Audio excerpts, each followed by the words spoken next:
Bona nit. L'INEM ha centralitzat els seus serveis a la nova seu que s'ha inaugurat aquest migdia a l'Avinguda de Sant Narcís. Aquest nou edifici ha suposat una inversió de 250 milions de pessetes i acaba amb els inconvenients de funcionament i gestió que es produïen al tenir fins a 3 seus repartides per la ciutat.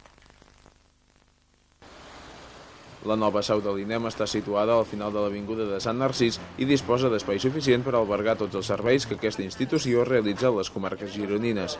El director provincial de l'INEM a Girona, Joan Mir, ha celebrat la posada en marxa d'una seu unificada que acaba amb el llarg capítol d'inconvenients que representava tenir la direcció provincial i les dues subdireccions en edificis diferents.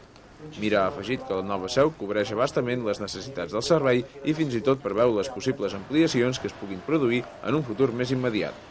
Aquesta inauguració era molt esperada, teníem a nivell de locals un dèficit històric aquí a Girona. Fa molts anys que hi estem treballant, estem molt orgullosos d'haver-ho aconseguit i realment el que amb aquest nou edifici, la fita que ens havíem proposat, que era de centralitzar i unificar tots els serveis de la Direcció Provincial de Girona, s'ha aconseguit i assegurat.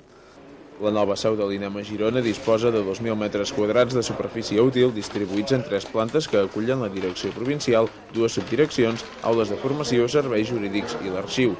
Des del traspàs de competències al Servei Català d'Ocupació, l'INEM ha passat a gestionar el reconeixement i control de les prestacions, compta també amb un observatori ocupacional del mercat de treball i assumeix el control de la formació continuada. L'atenció a l'usuari, transferida a les oficines de treball de la Generalitat, continuarà fent-se a la nova seu de l'Avinguda Pericot. El nou edifici, que permet unificar les diferents tasques que realitza l'INEM, ha representat una inversió de prop de 250 milions de pessetes, 15 milions més del preu al que s'havia pressupostat. En aquests moments hi treballen unes 40 persones, encara que disposa d'espai suficient per fer front a possibles ampliacions de plantilla en funció de possibles ampliacions de serveis.